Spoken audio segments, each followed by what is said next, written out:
RV dealerships across the United States and Canada are going to be super pissed off at me for doing this video. And they have good reason to be mad, because a lot of what I'm going to talk about today is taboo to say out loud. Like, you don't say these things. It's kind of like a code, right? You either are really stupid or have a lot of balls to actually discuss it. And I might have the right balance of both. Welcome to HB RV Lifestyle, and today is your February 2026 RV industry update. Now we're going to cover a lot of great stuff, including interest rates, the used RV market. We're going to talk about propaganda. We're going to talk about AI and how it's going to affect some things moving forward. But where we need to start is where the dealers are going to be pissed off at me. And I'm going to say it out loud, folks, because dealerships and consumers are screwing up trade-ins. The dealerships are not training their people how to handle a trade properly, and consumers are treating trade-ins as if they're cars. Because there's not a lot of advice on the internet. I mean, I've done a couple videos here and there, but they don't get a lot of views because there's not as many RV trades like travel trailers and toy haulers and fifth wheels. There's not a lot of them. I would say 60% of people trade them in, 40% actually sell them privately, or put them on consignment at a lot, or sell them back to the dealership. While in the car industry, trades are a common thing daily. There are dealerships across the United States and Canada that will take 5 to 10 trades in a day. An RV dealership, even the size of Camping World, might take 10 a week at the most. So nobody's training the sales guys how to handle trade-ins at all. And I watched everybody flop because I was at the Northern California show. Okay, and consumers are treating trade-ins as if it's a car. Well, because the only advice is, okay, you got to go get your trade value first. Well, that's not true. And the sales guys in the dealerships need to be able to communicate that and have some balls and tell the consumer that that's not the most important part when you're trading in an RV, because RVs are very different. One of the main reasons they're different, and everybody needs to start training their guys better about this, is when you go to a car dealership, they start at sticker plus an addendum. A bunch of BS, right?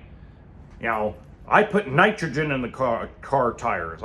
There's a tracking system, an alarm, this, that. And then there's a markup for it being rare in the industry, or whatever the case may be.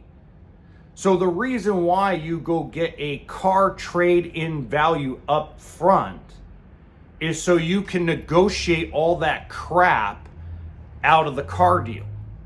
Because otherwise, if you don't do it, if you work it forward to back, they can shove a bunch of those accessories in the deal and inflate your trade-in value, and then you don't get the best discount possible.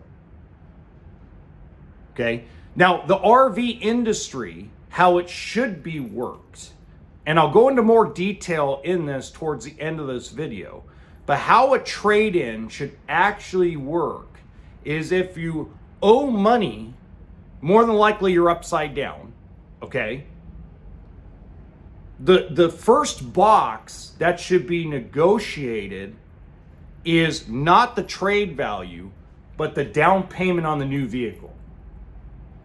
Because if you don't have the down payment for the new vehicle that works with the balance of the entire deal, then your trade-in doesn't matter. And then the second most important box that you negotiate after you've gotten done with the down payment is the price of the new vehicle, because everybody has it discounted. There's no addendum adding a bunch of garbage accessories to a vehicle. like there is in the car industry. It starts already at a discount off what the MSRP is. Now, everybody has their own markup in MSRP, so I'll go into that a little bit later in the video, but it's like that, those two boxes, down payment, priority, and price, are actually more important than your trade-in value. And again, I'll go in more detail a little bit later, okay? But the dealerships need to train their people better because they suck at communicating this. They just go run into the office, oh my God, well, they want to trade it in, but they won't do anything until they get a trade-in value. I didn't explain anything how cars and RVs are very different. I didn't do that. I'm trying to take the easy way and the shortcut because I don't have the guts to tell the consumer how this kind of works out so that way they see what is the most important. And then what happens? You owe $30,000, you find out your trade's worth 10, and you're like, I'm out. And nobody, you just shut down. You don't want to talk anymore. Right? And most people don't understand that trades in the RV industry are very different for the dealer because dealerships take all the risk on the trade. All the risk. And again, a little bit later, I'm going to go into more detail. Okay? And, you know, having that conversation doesn't hurt the consumer. It actually educates them. Like, well, what's my trade worth? See, I worked things very differently. So how I trained guys was if they owned it free and clear, if they had the title on it, then you need to move them to the box of cash difference. I don't care if they're financing the new one. Okay? They could finance the new one, own their trade free and clear, but financing doesn't matter at that point. It's the cash difference that's going to matter. So if they're on a $130,000 motorhome, okay, and they're trading in a small fifth wheel or a toy hauler or whatever they're trading in, they all have the title or the pink slip to it, then all that matters is the difference figure. That's all that matters. Trade-in doesn't matter. Price of a new vehicle doesn't matter. What matters in that case is cash difference. I don't care if they're financing. If they're going to finance it for 3-4 years, I don't care. Great. That actually helps the deal. It helps me discount the unit and get closer to their number because there's a profit center in financing.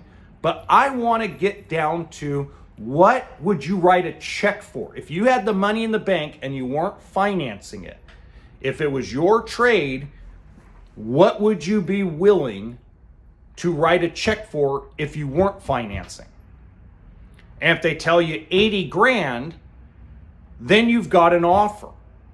And now the guys have to decide at the desk, hey, look, we know he's going to finance a little bit. He's already kind of told us that. That helps and benefits the consumer because it helps, hey, we're going to get a little bit of money from the bank, and it helps get down to that price or get close to that price. And if we can't get to that price, then it doesn't matter. He's going to sell it on his own, or you're going to put on consignment, or he's going to find a lesser expensive motorhome. Either way works. It educates the consumer. There's nothing wrong with an education. But have the guts to go up to the consumer and say, hey, look. So how I used to train guys, if they owed money, is, hey, look, fantastic. Sounds like you might be a little upside down in your trade. 9 out of 10 people go, yeah, we've been told that. Great, let's set that aside for a moment. How much down payment did you and your family save up for the new unit? Like, I'm trying to drag them in politely to the most important box. And after we have that, then we go to the second most important box, which is the price. Okay, so hey, you got 7 grand down your trade. Now, I have my fifth wheel, my reflection fifth wheel at $59.9. You know, You mentioned to me earlier you'd like a better price. What price were you thinking of? 50 grand. Okay, cool. So 50 grand for this, trading in your unit, getting it paid off, $7,000 down. Then we go to the least important box, which is the payment. And at that point, it's like there's either a deal or there's not. Right? If it fits within your payment budget, it fits within your price, and fits when you're down, then the dealer takes all the risk on the trade-in. If they tell you they have equity in their trade, oh no, I owe way less than it's really worth, then you understand where the mindset of the customer is. And then you allow the deal to actually be consummated. The minute you go, oh, this is what your trade's worth, you're done. You're done. Because it's not a car. It's not. All right. Moving on to interest rates. I've gotten a lot of folks at this show that swear that we're going to have 4% interest rates in the summer of this year. Because some, excuse my language, some douchebag on YouTube or TikTok or wherever this douche is, I haven't seen this person yet, is swearing to the world, do not buy a car, do not buy an RV, do not buy a boat, and do not buy a house until summer 2026 because rates are going to go down below 4%. So where did they get that information from? That's what I'd like to know. Now, are interest rates coming down? Yeah, they're the lowest they've been since 2021. So you go back to December 2021 going into February of 2022 as rates were going up. This is the lowest rates I've seen since then. Because rates, they just shot up really quick in 2022. So we're talking about, I was able to get interest rates around 6.5, 6.99 on some of the deals that we did. Not all of them, but instead of me coming out and telling you the average rate is 8.99, I can tell you with confidence that the average rate is between 7.74 and 7.99. That's 1 to 1.25% better than I was telling you last year in 2025. Are they going to go down any lower than that? It is a possibility, but I don't think they're going to go down below 4%. I think where we're going to cap out at is right around the rates we were in 2017 and 2018, where the average rate was 7.5. That's where I think we're at. You're going to have some 5.99s, some 6.5, some 6.99s, 6.74, 7.25s, but I think we're tapped out right around 7.5. Because we've got to remember that RVs are always a higher interest rate than mortgages and car loans. By far.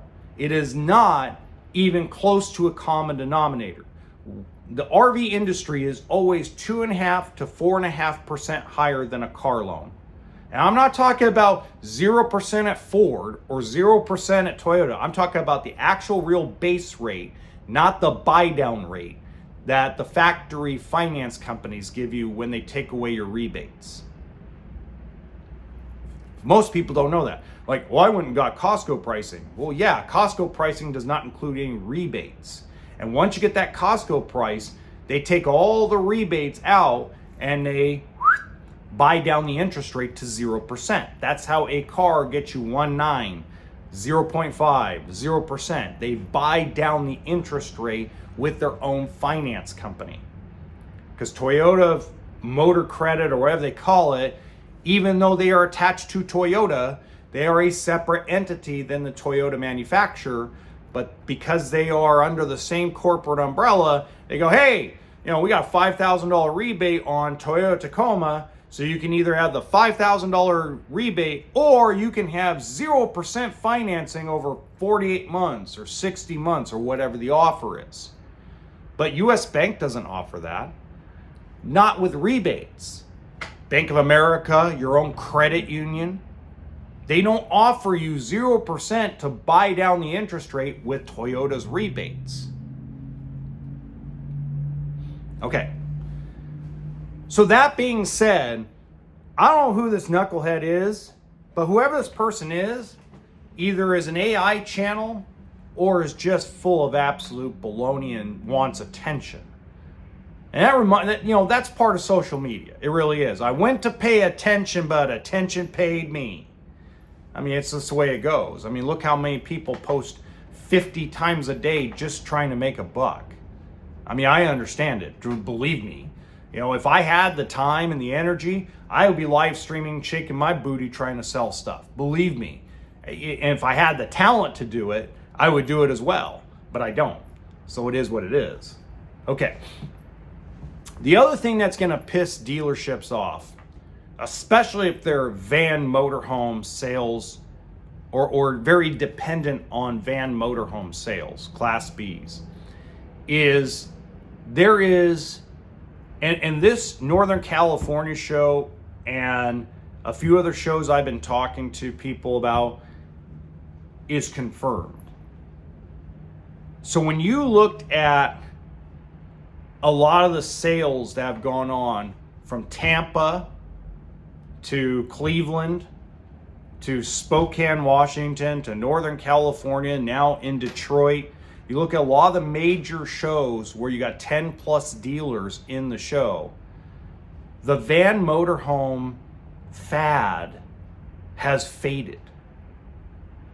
Okay, so when I talk to people at Tampa Bay, Class B motorhomes, which are the van conversions, have lost their luster.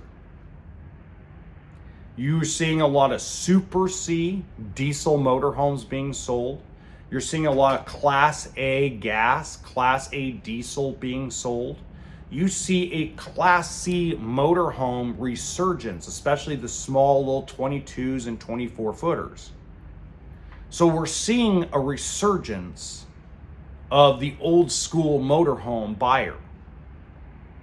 So if you look at the Northern California show, probably 80% of the test drives and deals were Class A gas motorhomes or Class C or Super C motorhomes. The majority. You had some people still buying vans. You still have that segment, but it's so small and they overbuilt that market because they thought that was because it was the new shiny penny. And dealers were stupid enough to buy into it because, oh my God, the profit margin on a van is incredible. Instead of it being 3% on a travel trailer, it's like 6% on the van. It's double the profit margin. So they're like, hey, we're making 6%. 6.5% on these van motorhomes, and they're flying off the shelf. We can't keep them in stock. Well, now that buyer's like, I'm not spending $125,000 on a van that has no storage, a tiny little bathroom, and those people have turned to the used market because you got a lot of these. See, what happens is like last year, Winnebago sold 24 Class B motorhomes and Echoes at last year's Northern California show. This year they sold 7. In Tampa Bay, it was mainly, they didn't sell a lot of Echoes. They didn't sell a lot of van conversion motorhomes. And it's because it lost its luster, it lost its shininess. Because now everybody wanted this all-wheel drive, off-grid, suspension work. And the guys that are successful at that niche are factory direct because they understand that every buyer's not going to, when you see a price tag of what it costs to put some of this off-grid, off the beaten path suspension and equipment on a motorhome, you go, well, I don't know if I really want to spend $250,000 on a van. Or you start building out your own and you're like, well, am I really going to go out in the middle of the Utah Canyon area every year? No, so maybe I can go with the cheaper suspension and put it on. I just want a smoother ride down I-40, which is the most horrible highway ever, and not feel like I'm going, I mean, that craziness. You're starting to see, I'll give you an example. This Northern California show, not one beast mode travel trailer by Forest River sold. Not one. Well, the off-grid suspension is so important. Oh, it's $8,000 more than if I just get a straight axle. Ugh. Yeah, I'll put my own suspension on. I mean, that's what you hear a lot of. And so that dealerships should have known better. Should have known better. When they start putting all this off-grid suspension on crap, they should have known this ain't going to last long. Just like COVID, pricing wasn't going to last long. And when I try to warn guys at the end of 2021, hey, slow down your ordering, it's going to crash. They just kept dumping more money and dumping more inventory on their lot, and then a lot of them went out of business. When I try to warn everybody, oh, no, you're crazy. It's going to go on for at least another 2 or 3 years. Look, the manufacturers are mass producing. Okay, cool. They're mass producing. Awesome. Why are you buying their mass produced stuff right now when, especially December of 21, I noticed that we had a record month, but the amount of people that were walking on the lot compared to the previous year had significantly gone down. Like it almost felt like a normal December. I'm like, ooh. And then 2 weeks into January of 22, I'm like, oh boy, whew. I mean, again, we had a record month. I'm like, ooh, this doesn't feel the same. So I started calling, like, hey guys, I start calling at the end of December. Hey guys, let's slow down the ordering. Oh no, pedal to the metal. We can't keep them in stock. Yeah, I would have rather. Interest rates are going up. Inflation's through the roof. Better slow it down. Did dealers listen? No, of course they didn't, right? Because again, motion creates emotion. That's how that's instead of having cooler heads prevail. Now some, like Funtown RV, like General RV, kind of went, okay. Now I didn't talk to them, but they kind of on their own went, hey, it's a slowdown. And they really backed off ordering and started being more concentrated on, okay, let's get rid of inventory fast. And those two companies are doing well. They're expanding. Big difference. Okay. Now, to talk about the used RV market, we need to talk about trade-ins a little bit. Okay, so we talked about trade-ins at the beginning. That's probably pissed a lot of dealers off. One of the main things that we need to have an understanding of is the dealer takes all the risk on the trade. Okay, and what I mean by that, what I mean is, it's not like when you go trade in a car, you can give them your VIN number. And a VIN number will tell everything that a dealership needs to do. They plug it into a system called vAuto. And that vAuto spits out what it's going for at auction, what it actually sells for retail, what a bank is actually lending on it, and shows you what your profit margin is. The profit margin on a used car is usually around $650. People are like, what? Yeah. Now, if they are lucky to get some financing, you buy extended warranty, obviously the profit margin goes up. I know of a dealership, their average profit margin between the profit of the sale of the vehicle and the profit made in finance is around $1,800. And you're probably sitting there going, how do they stay in business? Well, in the car world, a good used car dealership is going to do about 80 to 100 cars a month. And then at the same time, service is a profit center for a car dealership. In fact, it's probably the biggest profit center at most car dealerships. So we always used to have a saying that in the car dealership area, the sales portion of it is a loser, the service side is the profit. In the RV industry, the profit is in sales and service is the loser. In fact, there's hardly, I know of right now personally, 5 guys that only do RV service. They're not dealerships. And they're on the verge of going out of business because warranty doesn't pay very well at all. Car dealerships, warranty is like bread and butter. RV dealerships, warranty is a headache. Okay? Now, that being said, when you take a used travel trailer in trade and it doesn't sell within 90 to 120 days, it's just cash sitting on a lot. That's all it is. There's no floor plan.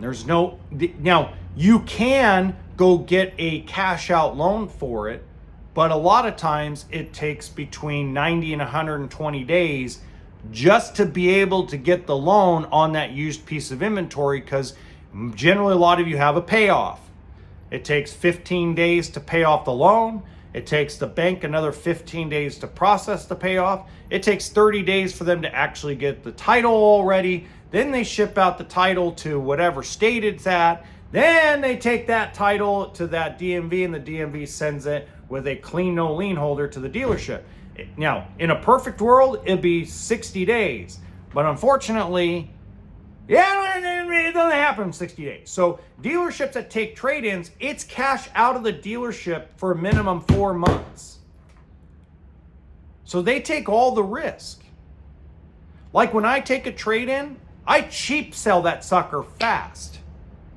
Most people come up to me go, that price can't be right. I mean, I just sold a little Jayco travel trailer, took it on a trade. The guy just goes, that price isn't right. You're joking with me. I'm like, no, I need to blow it out. You've had it for 2 days. Yeah, that's 2 days too long because there's too much. I paid money out of the dealership's bank account that pays electricity, payroll, bills, parts that I might need for a new one, parts for service to make money in service. It's cash out of the dealership's pocket to take in a trade. And it's not that big of a profit center. Years ago, we used to say give away the new to get the used. Now it's give away the new to give away the used, just to keep cash flow going. It's all about volume now. Volume and financing. That's all it's about. So when you're looking at what is my trade worth, why is used RVs at dealerships cheaper right now than private party? That's the reason why.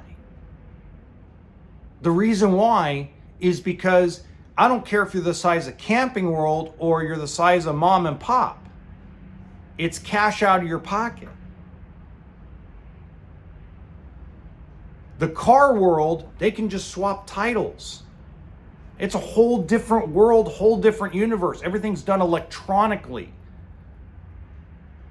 It's a way different world because there's a Carfax system or a type of Carfax system that the bank can go ding, ding, ding, ding, ding, clean title. Okay, we'll go ahead and floor plan that used car. So you take in a BMW trade-in to sell a Cadillac. There's no cash out of the car dealership's pocket. That's why they step up and say, okay, I'll take, auction on this BMW is 40 grand. We'll pay 42 because there's no cash. Then they turn around and they 43,999 your car. It comes down to, after oil change and brakes and all that stuff, they'll probably make $800-900 pure profit. If you finance it, they'll make another $1,000 or $1,200. And they turn it every 20 to 30 days. I've had motorhome trades that were piss perfect, price correct to the market, advertised everywhere, sit for over a year. Whole different world, whole different situation. So whatever you do, stop negotiating your trade-in. Negotiate the price and down payment or the cash difference. You'll get a better deal overall, and you won't care about your trade value. You'll see it one time, maybe twice. You'll be pissed off that you freaking made that mistake, and you'll move on. Because private party is getting tough, guys. It really is. Now, it will change. There's ebbs and flows. There's going to be a day in the next 5 years where private party is going to be cheaper than dealership.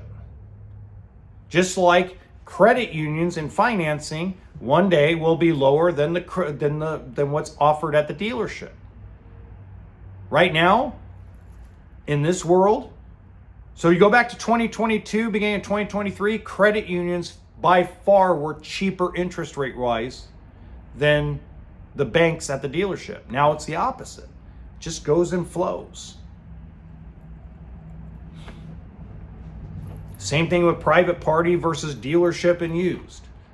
There's always ebbs and flows.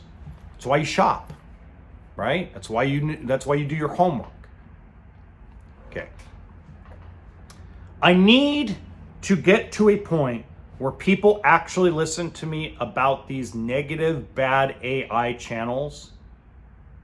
And we need to get to a point where people have an understanding that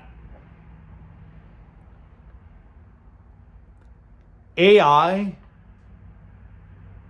so there are people who use AI to just use as machines for profit. It's free money for them. They pay $2,000 a year, $3,000 a year for this AI program that creates multiple videos, and they look at a gal like Liz Amazing and say, wow, she's probably making 50, 60 grand a month with all the ad revenue she gets from YouTube because of all these negative stories that she does about the RV industry. And their first thought pattern is, well, we'll copycat what she's doing with AI. And if we can make half of that, we're in. And they do it for different segments of our life. And you're seeing people fall for it left and right. Stop falling for this bullshit. What Liz Amazing is a watchdog for the industry. Okay? And she gets paid extremely well to do it. She's probably by now a multi-millionaire being a watchdog for the RV industry. Well deserved. Okay? But what is going on is people are using her stories, using versions of AI programs to make you think that every single Class C motorhome built by Thor, every single Brinkley fifth wheel with suspension, every single mobile suites has roof leaks. It is probably the most ridiculous baloney on God's green earth. And stop falling for it. The RV industry is not nearly anywhere close to as bad as the internet makes it out to be. It has its problems. Don't get me wrong. It has its problems. But we never get the full story. Like we never get the full story on CNN or Fox News or MSNBC about something that happened. We never get the full story. We always get the part of the story that makes that channel or that person a ton of money. Because if we got the real story about everything, it would be super boring and attention wouldn't have paid them. And they couldn't put their 2 cents in to hopefully get $1 back. Just saying. Now, when it comes to, we talked about at the beginning of this video, we talked about trade-ins and that I was going to go into more actual detail about that.